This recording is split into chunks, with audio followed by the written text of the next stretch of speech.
CID को बुलाना पड़ेगा।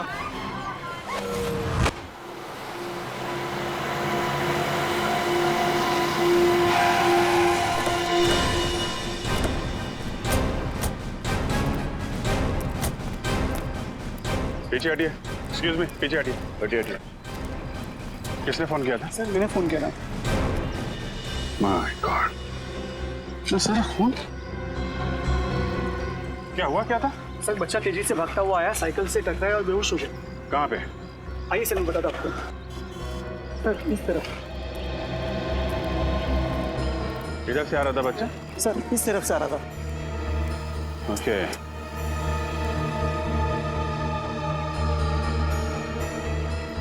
सर। हाँ सर लगता है वो खून बच्चे का नहीं है सर। क्या? खून बच्चे का नहीं है? नहीं सर, उसके शरीर पे कोई चोट के निशान नहीं है। तो फिर ये खून आया कहाँ से? हटना बेटा, हटो बेटा। बेटा घबराओ मत बेटा, हैं? आपको कुछ नहीं होगा। हम लोग सीआईडी से हैं? ये खून कैसे लगा आपको? हाँ? हाँ? सर लगता है किसी गहरे सपने में जिसकी वजह से कुछ बोल नहीं पा रहा। सर लगता है ये बच्चा देख नहीं सकता। पंकज एक काम कर, लड़का इस डायरेक्शन से आया है ना, तुम इस तरफ जाओ और उधर जाके देखो कि कोई एक्सीडेंट वगैरह तो नहीं हुआ है। विनी, बच्चे को फॉरेंसिक लैब लेके जाते हैं। सारों के साथ भी बताएंगे कि खून का राज क्या है।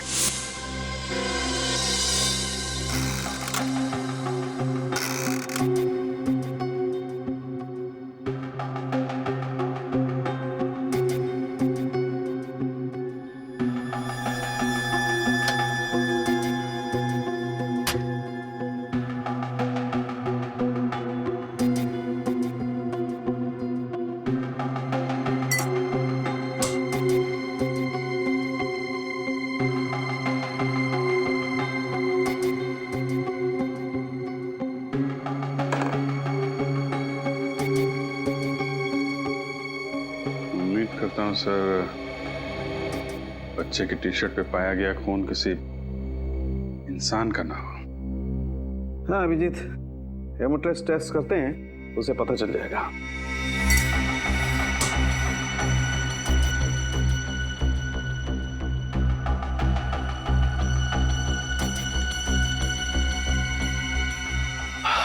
सॉरी अभिजीत, तुम्हारा मनचाहा जवाब नहीं दे सकता। इस शर्ट पर जो खून है वो इंसान का ही है। इंसान का खून है? बच्चे का तो नहीं है ना डॉक्टर साहब? नहीं, बच्चे का नहीं है, क्योंकि बच्चे को कहीं भी चोट नहीं लगी है। Thank God. पर इतना सारा खून आया कहां से होगा? सर? हाँ तारिका। सर इस चप्पल पे जो मिट्टी लगी हुई है उस पर खून मिला हुआ है और उसके साथ साथ घास का तिनका भी। घास का तिनका? मतलब ये बच्चा किसी गार्डन वगैरह से आया होगा। अभी पता करते हैं। तारिका जरा टेस्ट। सर। हाँ श्रेय? सर जिस जगह पर वो बच्चा मिला था मैंने आसपास का पूरा इलाका छान मारा, कहीं भी कोई हादसा या एक्सीडेंट नहीं हुआ है। हाँ? पुलिस स्टेशन से चेक किया? जी सर, पिछले 15 दिनों में किसी के भी लापता होने की खबर दर्ज नहीं कराई गई है। कमाल है। फिर ये बच्चा आया कहां से होगा? अभिजीत। हाँ डॉक्टर साहब? अभिजीत, इस शर्ट पर एक नहीं 3 लोगों का खून मिला है। क्या 3 लोगों का खून? माय गॉड, मतलब 3 लोग जख्मी हुए हैं या फिर मारे गए। अभिजीत। हाँ तारिका? अभिजीत इस मिट्टी में जंतु और कीटाणुनाशक दवाइयां मिली है। जंतु और कीटाणुनाशक दवाइयां? मतलब ये बात पक्की है कि बच्चा किसी खेत खलियान से ही गुजरा है। सर उस इलाके की छानबीन करते वक्त हमने वहां कुछ खेत और फार्म हाउसेस देखे थे। फार्म हाउस, घास का तिनका, जंतु और कीटनाशक दवाइयां, फार्म हाउस। वाह तारिका जी वाह, आपने तो हमारा काम आसान कर दिया। भाई साहब, सिर्फ तारिका जी ने आपका काम आसान किया? नहीं, ये ऐसा मैंने कब कहा? नहीं, लेकिन आपने ये भी तो नहीं कहा कि सालूखे ने कुछ किया है। सालू कैसा, आप भी बिल्कुल क्यूट बच्चों की तरह बुरा मान जाते हो यार। एक तारिका, ये अभिजीत मेरी तारीफ कर रहा था कि मेरी टांग खींच रहा था?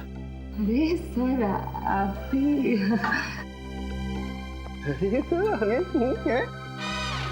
अरे ये सब दोनों के दोनों मिले हुए हैं। सर इतने सारे फार्म हाउस चेक किए, कहीं कुछ पता नहीं चला।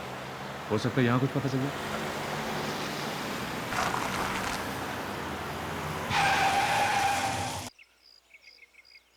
फार्म हाउस के अंदर गाड़ी पार्क्ड है, लगता कोई है अंदर। चलो देखते हैं।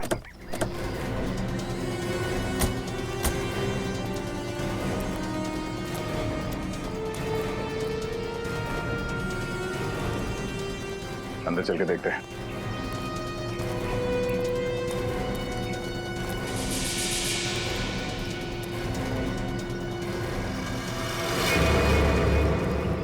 अरे ये तो इसी छोटे बच्चे की चप्पल लगती है। लगता है हमारी तलाश यहीं पे खत्म होगी। चलो सावधान रहना, कोई अभी भी अंदर हो सकता है।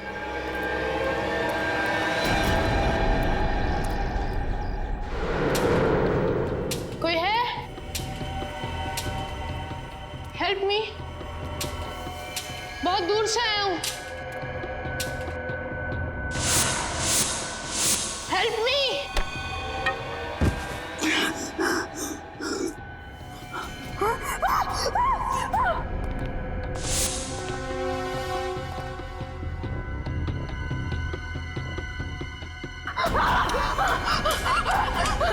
बचाओ बचाओ।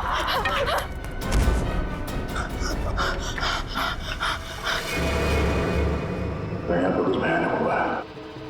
देखो घर में कोई है क्या? चली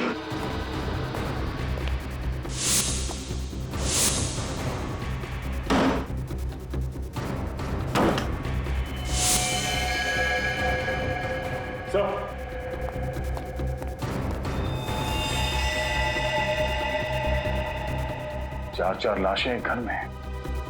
फॉरेंसिक को बुलाओ।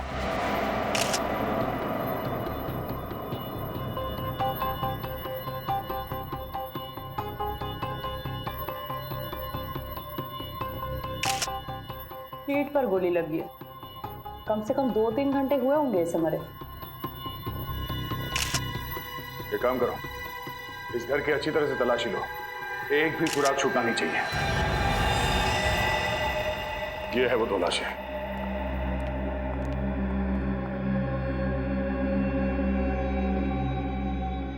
इसे भी ठीक छाती पर गोली मारी गई, जैसे उस आदमी को कमरे में। यानी डॉक्टर सालों के ठीक बोल रहे थे, तो बच्चा यहाँ इन लाशों से टकराया होगा, जमीन पे गिरा और इन्हीं का खून उसके कपड़ों पे लग गया।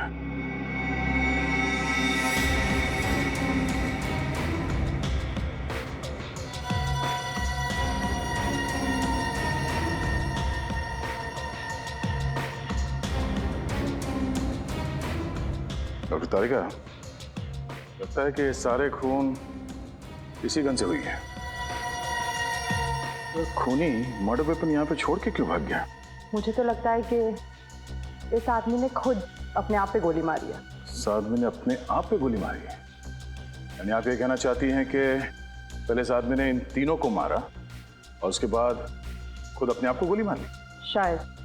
सर पूरा घर चेक कर लिया, तिजोरी अलमारी सब कुछ सही सलामत है। सही सलामत है, मतलब चोरी का मामला नहीं है? सर हाँ, सारे दरवाजे और खिड़कियां भी सही सलामत है। इसका मतलब है खूनी जबरदस्ती इस घर में नहीं घुसा है। हो सकता है ये चारों मरने वाले उस खूनी को जानते हो और इन्हीं लोगों के साथ वो यहाँ इस फार्म हाउस में आया होगा।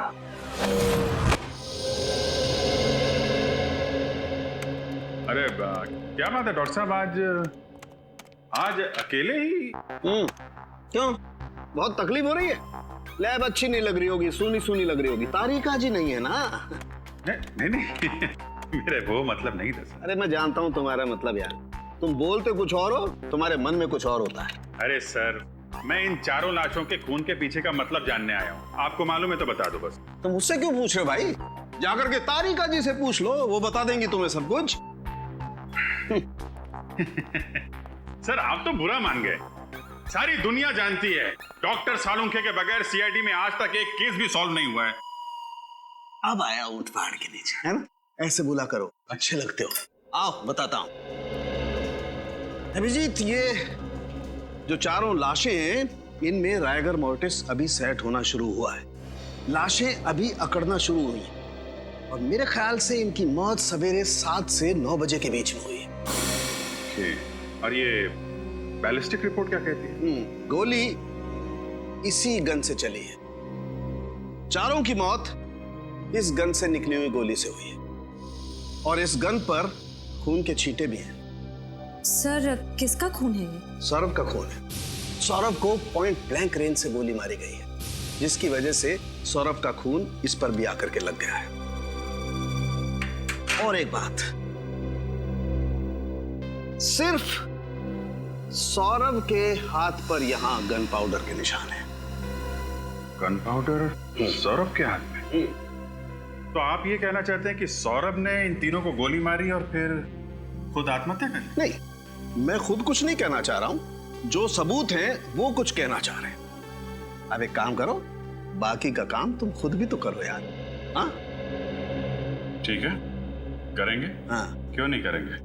बाकी जो आप नहीं बता पा रहे हम डॉक्टर तारिका से पूछ लेंगे।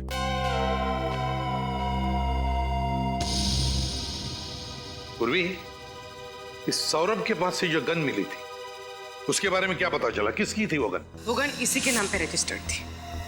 वो गन सौरभ के नाम पर ही रजिस्टर्ड है। और फिर सालुंखे को जो गन पाउडर के ट्रेसेस मिले वो भी सौरभ की उंगलियों पर।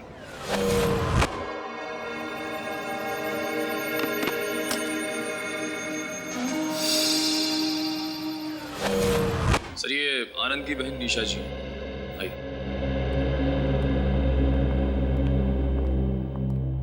आइए निशा जी, देखिए हम आनंद और उसके दोस्तों के बारे में कुछ जानना चाहते हैं ताकि हमें केस सॉल्व करने में मदद मिले।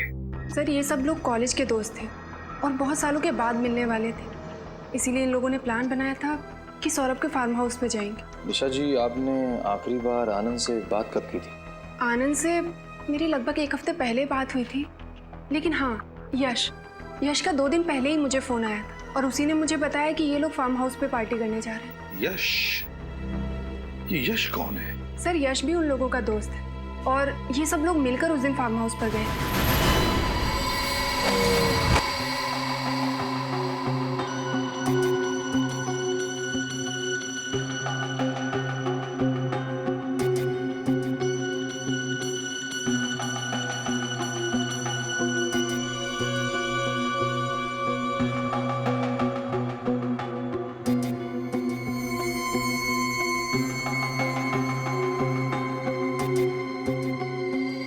सौरभ, विशाल, आनंद और नितिन, 4 ही लोग तो थे फार्म हाउस पर। 4 नहीं सर, 5 लोग थे। 5? मतलब? यश भी तो था सर। यश भी इनके साथ था? लेकिन सर फार्म हाउस पे तो हमें सिर्फ 4 लाशें मिली थी। वही तो। सर तो फिर यश कहाँ गया होगा? और तो और सर, उसने किसी से कांटेक्ट करने की कोशिश क्यों नहीं की? यश के टेलीफोन नंबर्स है ना तुम्हारे पास? घर का सेलफोन नंबर वगैरह? हाँ सर।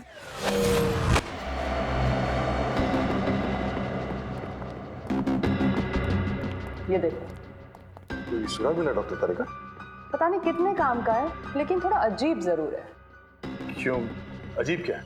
इस बाल की लंबाई देखो। यहाँ पर जितने भी लोग मरे थे उनमें से किसी के भी बाल इतने लंबे नहीं थे।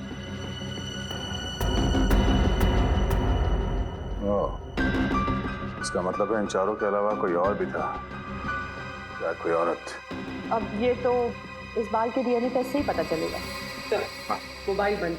मोबाइल बंद आ रहा है? सर, हाँ, यश के पिताजी से बात हुई। यश तो घर पे है ही नहीं।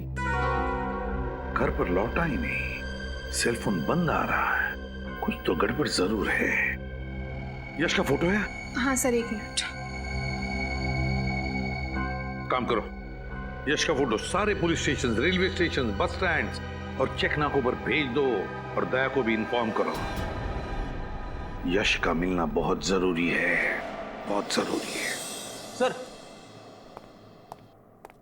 ये दवाइयां और प्रिस्क्रिप्शन लेटर मिला है, इस पे सौरभ का नाम लिखा है। सौरभ तो प्रिस्क्रिप्शन दिया है डॉक्टर मुकेश ने। ये दवाई दिखाइए। ये दवाइयां तो अक्सर उन लोगों को दी जाती है जो डिप्रेशन और टेंशन के शिकार होते हैं। वाह, तो सौरभ को किस बात की टेंशन थी, अब वो तो ये डॉक्टर मुकेश ही बताएंगे।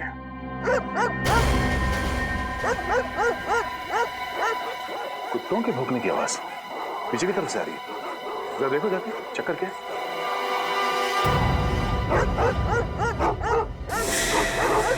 भौंकने की आवाज इधर से आ रही है, किस तरफ?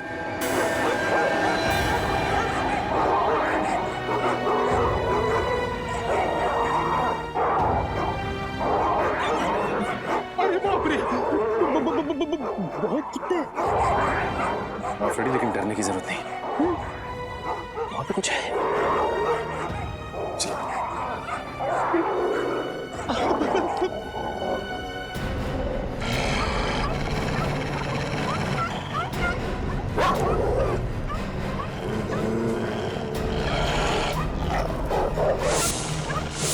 My God.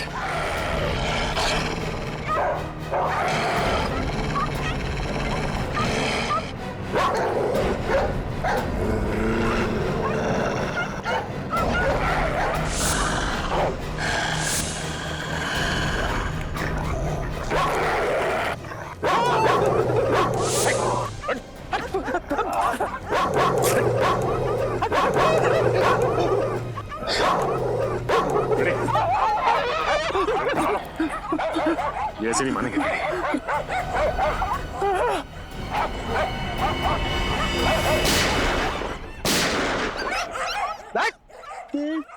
फ्रेडी से टक्कर।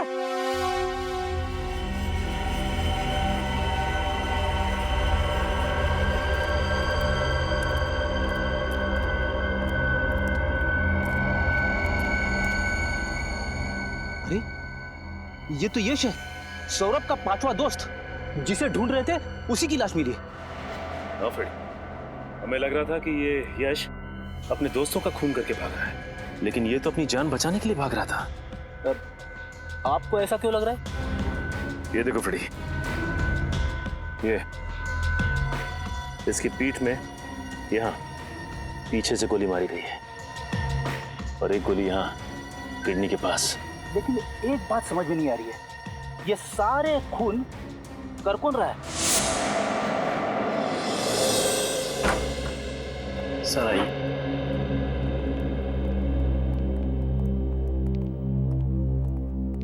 सर सीआईडी ऑफिसर साहब से मिलना है। मैं बाद में बात करता हूँ, बैठिए। Thank you doctor. Mister Saurabh का इलाज आप ही करते हैं? हाँ, कई सालों।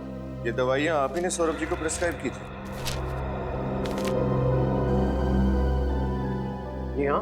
क्या बीमारी थी सौरभ को? डिप्रेशन, बेचैनी, टेंशन लेना। लेकिन आप ये सब मुझसे क्यों पूछ रहे हैं? दरअसल एक फार्म हाउस में हमें सौरभ की लाश मिली। लाश? कैसे हुआ? पक्का तो कुछ नहीं कह सकते, लेकिन अभी सिर्फ इतना पता चला है कि उसकी मौत गोली लगने की वजह से।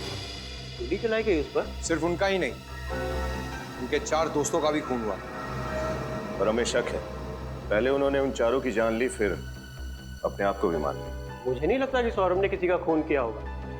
मैं कई सालों से उसका इलाज कर रहा हूँ और उसकी हालत में काफी सुधार था। लेकिन पूरी तरह से तो ठीक नहीं हुआ। लेकिन उससे ऐसी कोई बीमारी नहीं थी कि इंसान उस बीमारी में किसी का खून कर दे। उसकी दवाइयों का भी कोई साइड इफेक्ट नहीं था। लेकिन सर वो तो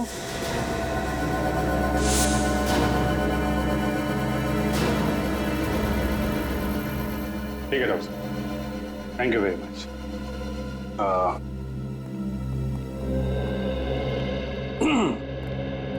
छोड़ने नहीं चलोगे?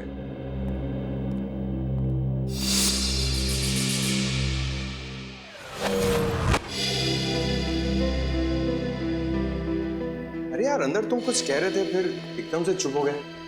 क्या बात है, जरा खुल के बताओ। नहीं सर, मैं कुछ नहीं कह रहा था सर।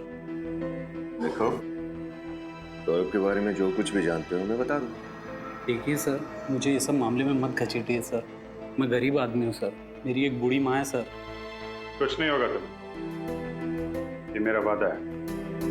जो कुछ जानते हो सच सच बता दो। घबराओ मत, आओ, बता दो सब कुछ। क्या जानते हो? सर देखिए सर, सौरभ जी की सबसे बड़ी प्रॉब्लम जो थी सर, उनका गुस्सा था सर। उनकी प्रॉब्लम हाइपरटेंशन और डिप्रेशन नहीं था सर, सबसे बड़ा वीक पॉइंट उनका था गुस्सा सर। वो उस पर काबू नहीं कर पाते थे सर। तुम्हारे सामने कभी कुछ ऐसा हुआ है? हाँ सर, एक बार हुआ था सर। हमारे यहाँ के एक पेशेंट पे उन्होंने हाथ उठा दिया था सर। क्यों? क्योंकि उनको ऐसा लगा सर उनका नंबर था और वो बीच में घुस गया सर। इतनी सी बात के लिए उन्होंने किसी पर हाथ उठा दिया? हाँ सर। लेकिन आपके डॉक्टर साहब ने हमें ये बात बताई नहीं, क्यों? सर सॉरी सर, मुझे नहीं पता सर। ठीक, तुम जा सकते। Thank you sir. Saurabh ji को गुस्सा बहुत आता था। सारे सबूत भिजवा दिए ना? हाँ सर। चलो सीधे ब्यूरो चलते हैं। हाँ भाई, क्या हाल? अरे सर, आप यहाँ? क्यों चौंक क्यों गए यार?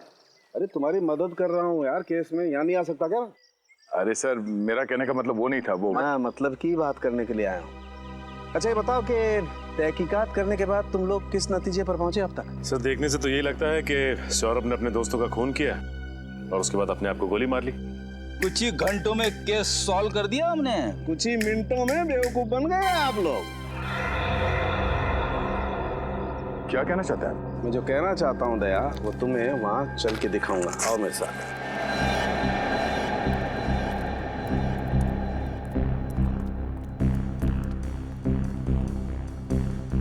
यही जगह है ना जहां पर सौरभ की लाश थी? हाँ सर, यहाँ पे। हाँ।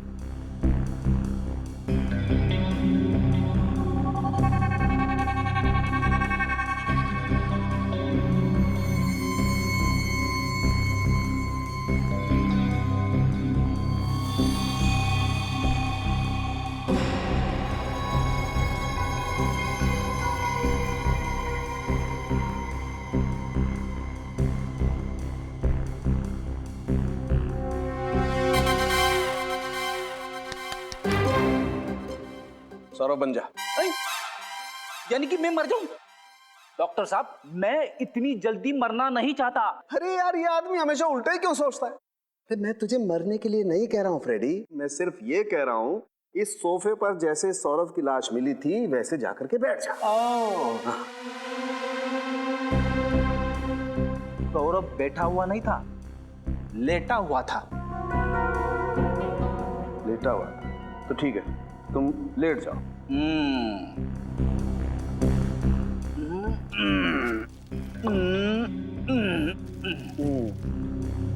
ऐसे ही लेटा हुआ था दया? ये पैर ऐसे ऊपर? हाँ। और गर्दन ऐसे पीछे? पीछे की तरफ। ओह।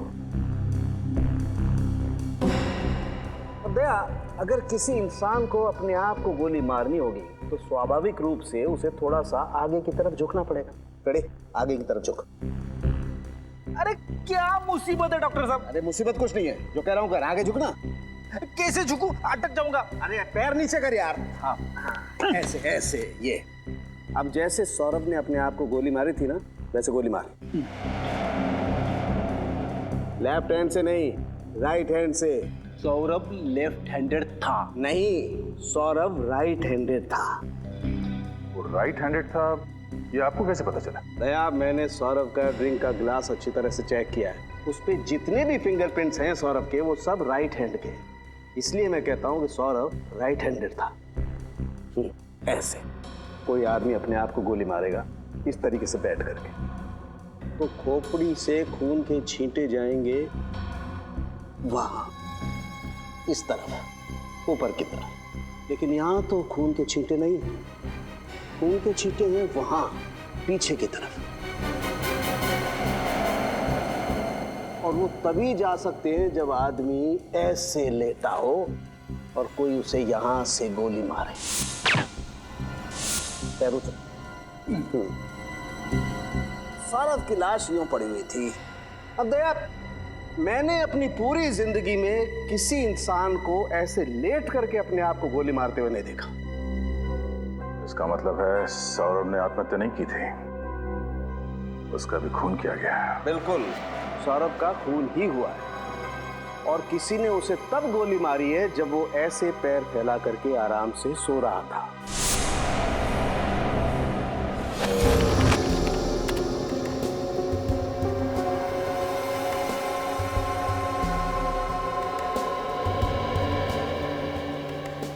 अभिजीत, सौरभ और यश के जूतों में मिली मिट्टी मैच नहीं करती है, अलग अलग है। मतलब यश का भी खून सौरभ ने नहीं किया है, वो नहीं कोई और ही है।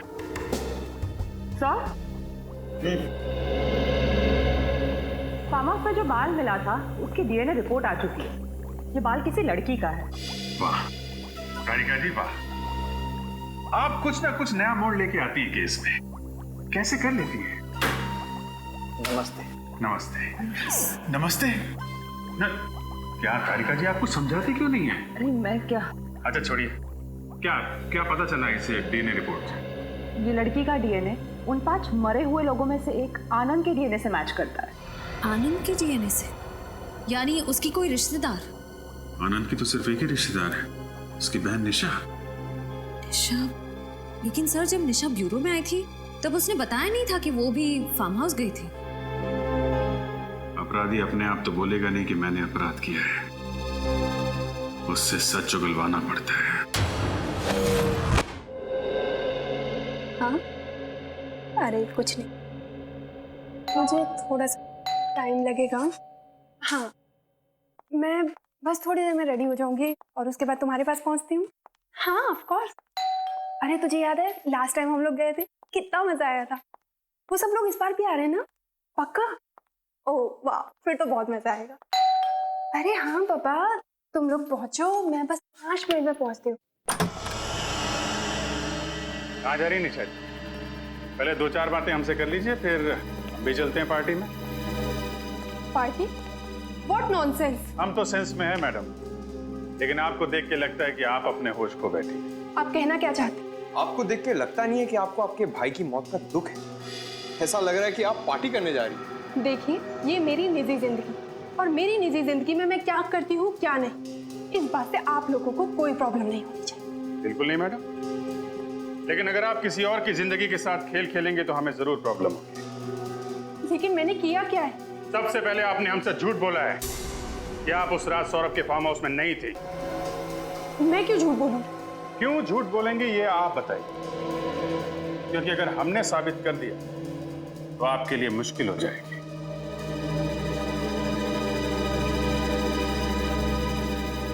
बोलिए बोलिए बोलिए, आराम से बोलिए। हम समझते हैं कि मुंह से सच निकलने को थोड़ा वक्त लगता है। लेकिन आपके पास सबूत क्या है इसका? फोरेंसिक रिपोर्ट है हमारे पास जो साफ साफ साबित करती है कि आप उस वक्त फार्म हाउस में थी। अगर आपको वो रिपोर्ट देखनी है चलिए हमारे साथ ब्यूरो।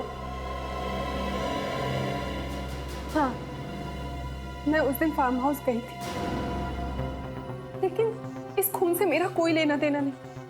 हमें सब कुछ पता चल चुका है निशा जी, आपके भाई के साथ आपकी बनती नहीं थी, प्रॉपर्टी का केस चल रहा था और उसकी मौत के बाद आपका रास्ता साफ हो गया और प्रॉपर्टी आपके नाम हो गई। हाँ, ये बात सच है कि मेरी और आनंद की बिल्कुल नहीं बनती। तो फिर आप वहां फार्म हाउस क्यों गई?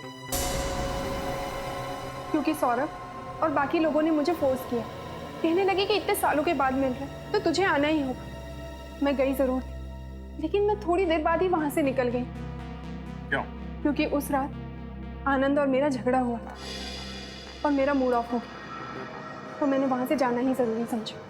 ये बात आपने पहले क्यों नहीं बताई हमें? मैं डर गई। मुझे लगा कि अगर मैं आप लोगों को ये बात बताऊंगी तो आप लोग उल्टा मेरे ऊपर ही शक करने लगेंगे। वहां से निकलने के बाद आप कहाँ गए?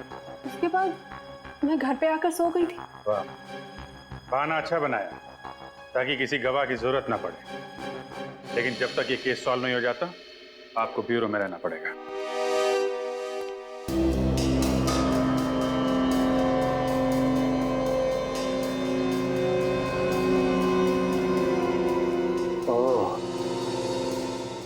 तारिका। हाँ सर। ये देखो। खून की छींटे सर? नहीं नहीं तारिका, ये खून के छींटे नहीं है, ये ऊपर से टपकी हुई खून की बूंदें हैं। मतलब? छींटे अगर होते हैं तो ऐसे फैल जाते हैं, लेकिन ये ऊपर से टपकी हुई खून की बूंद है।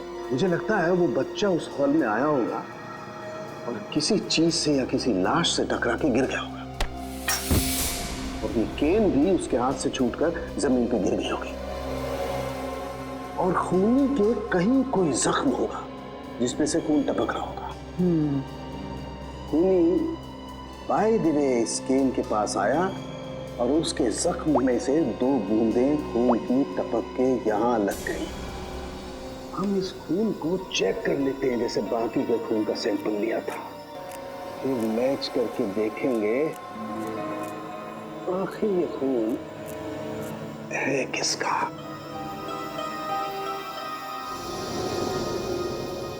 ये देखो तारिका, ये उन 5 लोगों के ब्लड का सैंपल है, और ये खून है जो इस केन पे लगा हुआ है। एक काम करो, अपने रिकॉर्ड में चेक करो कि किसी से मैच होता है क्या। हेलो अभिजीत। हाँ डॉक्टर साहब, छड़ी पे जो खून मिला था क्या पता चला उसके बारे में? अभिजीत, ये खून उन 5 मरने वालों में से किसी का भी नहीं है। फिर तो निशा का ही होगा। नहीं, निशा के खून से भी मैच नहीं होता। वो क्रिमिनल रिकॉर्ड में चेक करके देखा? वो भी देख लिया, लेकिन रिकॉर्ड में किसी से मैच नहीं हो रहा है। कमाल है, सौरभ को खूनी समझ रहे थे, वो खूनी नहीं निकला। निशा भी बेकसूर है, तो फिर खूनी है कौन?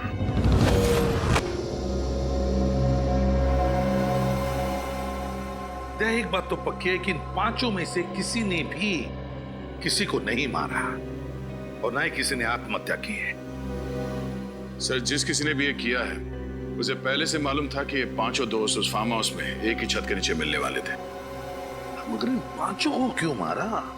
5 को क्यों मारा? ऐसे भी क्या दुश्मनी? सर, ये 5 कॉलेज के टाइम के दोस्त थे सर। मतलब जो कुछ भी हुआ कॉलेज में हुआ, पर अब इन 5 की मौत के साथ वो राज भी दफन हो गया। सर, सौरभ के माता पिता। नमस्ते।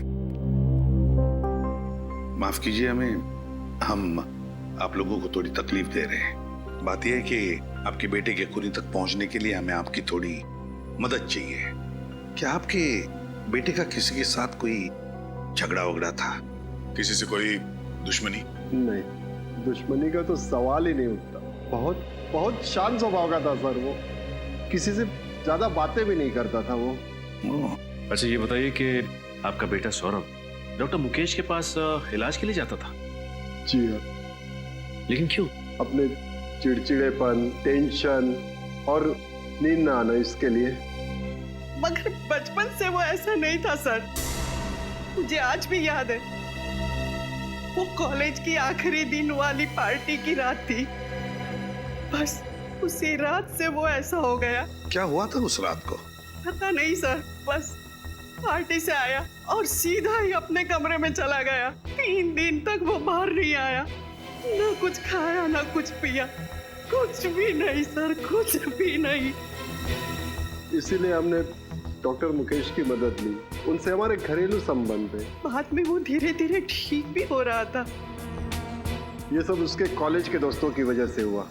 मैंने उसे मना किया था, उसने मेरी बात मानी और उनसे अपना रिश्ता भी तोड़ दिया। तो फिर वो उनके साथ फार्म हाउस क्यों गया था? वो उसके दोस्त आनंद का फोन आया था, बोला बहुत साल के बाद मिल रहे हैं तो आ जाओ, और वो गया, फिर लौट के वापस नहीं आया, लौट के वापस नहीं आया। पूर्वी, जरा इन्हें छोड़ा ना। सर, इन पांचों के साथ जो कुछ भी हुआ उस फार्म हाउस में, उसका संबंध कॉलेज के आखिरी दिन वाले पार्टी से ही है सर। हाँ दया, तभी कुछ तो हुआ है। दया, पता लगाना पड़ेगा इन पांचों के बारे में। नीले कलर की टी शर्ट में यहीं पर जॉगिंग कर रहा है और यहाँ पर जो ठेला है उसी के पास मिलेगा। कोई दिख नहीं रहा सर यहाँ। देखते हैं। ये सामने से आ रहा है नीली शर्ट में, शायद यही है, अजीत ही है।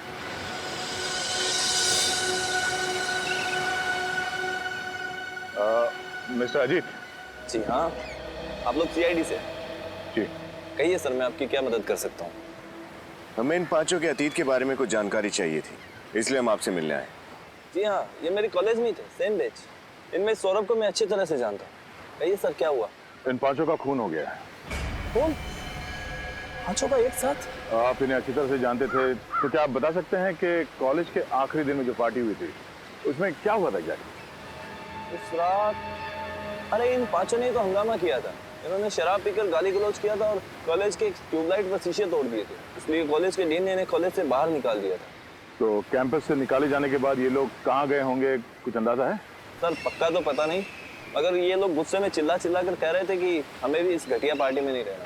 हम जा रहे हैं सौरभ के फार्म हाउस पर, वहाँ शानदार पार्टी करेंगे। शायद वहीं गए होंगे। ठीक है, आपकी जानकारी के लिए बहुत बहुत धन्यवाद। Thank you. Yes sir. Sir, उस रात ये पांचों दोस्त एक साथ सौरभ के फार्म हाउस गए थे और इन लोगों ने हद से ज्यादा पी रखी थी। उस रात फार्म हाउस से रास्ते में जरूर कुछ हुआ था जिसकी वजह से सौरभ को गहरा सदमा लगा।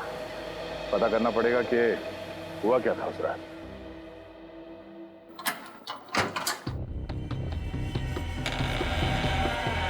खूनी मेन दरवाजा खोलकर हॉल के अंदर आया, जो कि सौरभ और उसके दोस्त या तो बंद करना भूल गए थे या खूनी के हाथ में चाबी थी। सौरभ उस सोफे पर बैठा हुआ था। खूनी सौरभ के पास आया, उसने सौरभ के हाथ में गन पकड़ा दी और सौरभ के हाथों से ट्रिगर दबा दिया ताकि गन पाउडर का निशान सौरभ के हाथों पर आ जाए। सौरभ की चीख सुनकर विशाल कमरे में से बाहर आया और जैसे विशाल कमरे से बाहर आया, खूनी ने उस पर भी गोली चला दी। विशाल को गोली लगने के बाद आनंद और नितिन हॉल में आए। मुझे मत मारो। खूनी ने आनंद को भागने का मौका नहीं दिया और उसके सीने पे गोली मार दी। भागने का मौका मिलते नितिन दरवाजे की तरफ भागा। जैसे वो भागा, खूनी ने उसे भी गोली मार दी उसके पीठ में। यश फार्म हाउस से निकल के जंगल के रास्ते भागा। खूनी ने उसका पीछा किया और उसके पीठ पे और गुर्दे पे गोली चला दी। खूनी लौटकर फिर से फार्म हाउस में आया और उसने अपनी गन सौरभ के पास रख दी। और जब बच्चा फार्म हाउस में आया तो इन्हीं लाशों से टकरा के गिर गया होगा। तभी इन तीनों का खून उसके शर्ट पे लग गया और घबरा के बच्चा यहां से बाहर भाग गया। अभिजीत, जंगल में जहां पर यश की लाश मिली, दोबारा वहीं पे जाकर अच्छी तरह से चेक करो, अच्छी तरह से चेक करो। कोई ना कोई सुराग है जो हमारी आंखों से छूटा है। ढूंढो उस सुराग को। फार्म शहर से काफी दूर है, पैदल तो नहीं आया होगा कोई। फिर यही वो जगह है जहां से हमें यश की लाश मिली थी सर। यहाँ से एक काम करते हैं, आसपास अच्छी तरह से चेक करते हैं, कुछ ना कुछ तो जरूर मिलेगा। देखो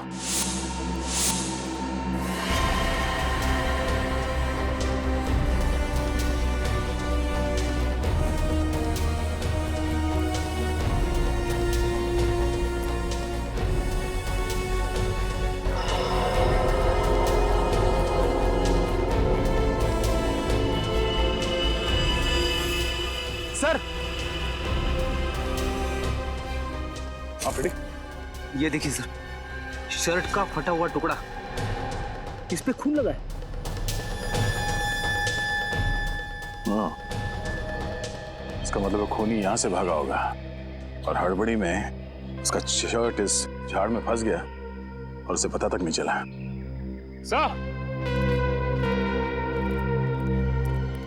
सचिन, ये देखिए सर, बाइक के टायर के निशान से। इसका मतलब है खूनी बाइक से यहाँ पे आया होगा। यहाँ पे बाइक पार्क करके जंगल के रास्ते से वो फार्म हाउस गया और फिर वहां पे खून करने के बाद फिर इसी रास्ते से बाइक पे बैठ के भाग गया।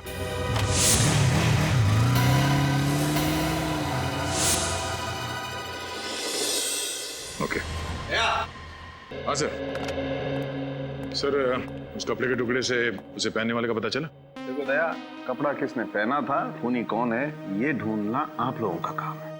मेरा काम है जो सुराग और सबूत मिले हैं उनकी जांच करके हकीकत आप लोगों के सामने रख दें। तो सर फिर इस सुराग से क्या हकीकत सामने आई है? इस कपड़े पर सौरभ के खून के अंश पाए गए। तब मेरी नजर यहाँ पड़ी, एक कोयले का खान है यहाँ पे, फार्म हाउस के रास्ते पे। सर यानी कि ये खूनी कोयले की खदान में काम करता होगा या फिर उसके आसपास रहता होगा। सचिन 5 दोस्तों की मौत हुई। उनके एक और दोस्त अजीत का कहना है कि कॉलेज की पार्टी के बाद वो 5 सौरभ की गाड़ी में फार्म हाउस जाने के लिए रवाना हुए थे और सर उसके अगले ही दिन ये आर्टिकल छपा था। जेपी मार्ग में हुई दुर्घटना, एक तेजी से आती कार ने राह चलते आदमी को टक्कर मार दी जिसकी जगह पे मौत हो गई। जेपी मार्ग तो ये फार्म हाउस के रास्ते पे पड़ता है। हाँ सर, और इन लोगों के निकलने के ठीक 45 मिनट बाद ये एक्सीडेंट हुआ था। सर हो सकता है कि ये सौरभ शराब के नशे में धुत होकर गाड़ी चला रहा और उसका एक्सीडेंट हो गया। हाँ, और इसीलिए उस हादसे के बाद वो गुमसुम हो गया और 3 दिन तक वो अपने कमरे से बाहर नहीं निकला। तो ये देखिए, इसमें यह भी लिखा हुआ है कि मरने वाले का 12 साल का बेटा इस एक्सीडेंट का चश्मदीद गवाह था, लेकिन गाड़ी चलाने वाला और उसके साथी वहां से भाग गए और कभी कानून के हाथ नहीं लगे। एक बात और सर, जिस आदमी का एक्सीडेंट हुआ था वो विजयनगर बस्ती में रहता था। विजयनगर बस्ती, और वो भी इस कोयले के खान के पास ही है।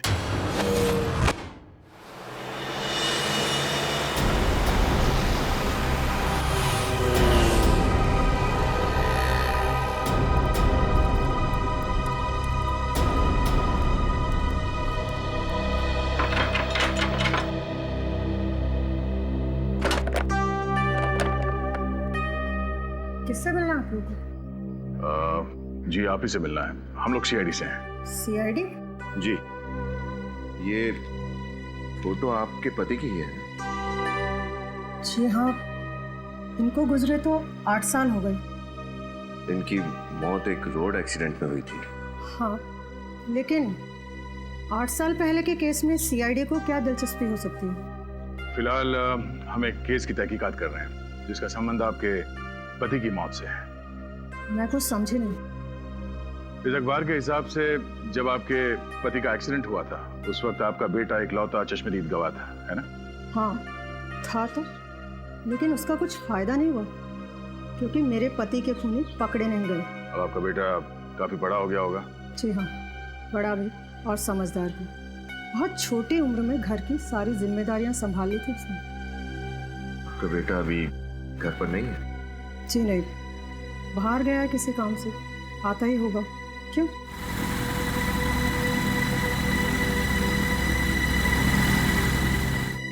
ये लीजिए, आ गया मेरा बेटा। सीआईडी।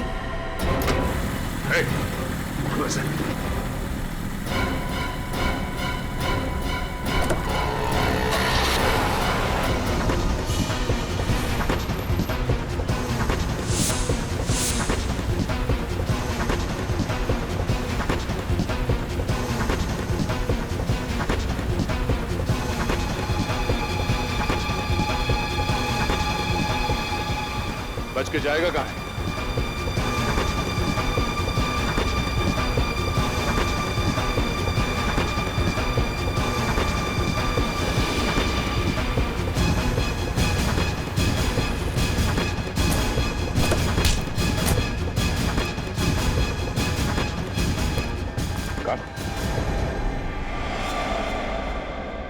सर ये तो डॉक्टर मुकेश का असिस्टेंट है।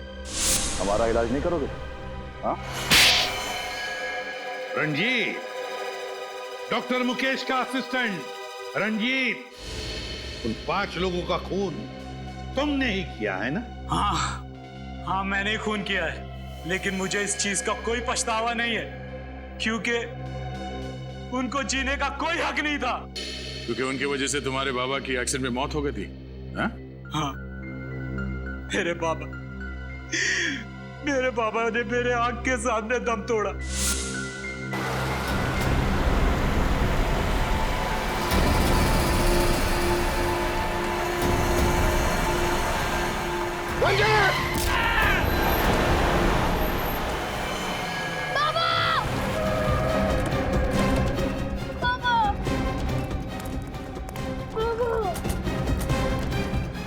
बाबा को मार दिया, मेरे बाबा को मार दिया। बाबा, बाबा।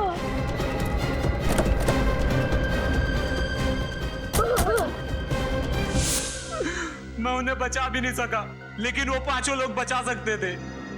वो 5 गाड़ी से नीचे उतरे, मेरे पापा को तड़पता हुआ देखे हॉस्पिटल लेके जाने के बजाय वापस गाड़ी में बैठ के भाग गए। और इतने सालों के बाद भी तुम्हें उनका चेहरा याद रहा? एक एक का चेहरा मेरे आंख के सामने था, और अचानक एक दिन सौरभ मेरे सामने आ गया।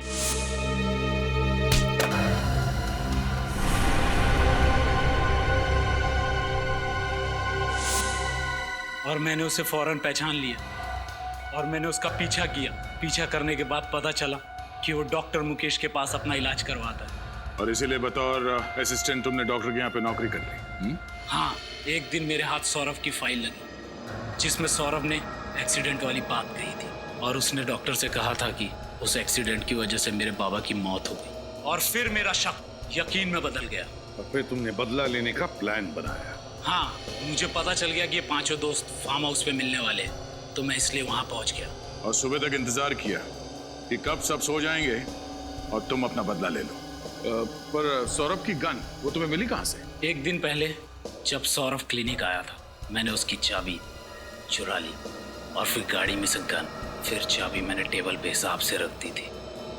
सब कुछ प्लान के मुताबिक चल रहा था, फिर भी आप लोगों को पता चल गया। तुम्हें क्या लगा इतना आसान है सीआईडी को बेवकूफ बनाना? 5 लोगों के खून करने के बाद भी तुम्हें कोई पछतावा नहीं? मेरे बाबा को मारने के बाद उन्हें कोई पछतावा हुआ? मुझे अनाथ करके वो लोग चैन की जिंदगी जी रहे थे। यह अन्याय था और मुझे न्याय चाहिए था। न्याय। तुम्हारे बाबा के साथ जो कुछ भी हुआ उसका हमें जरूर अफसोस है, लेकिन किसी की जान लेने का तुम्हें कोई हक नहीं। कानून को तुमने अपने हाथ में ले लिया, उन 5 लोगों का खून किया, अब तुम्हें तो फांसी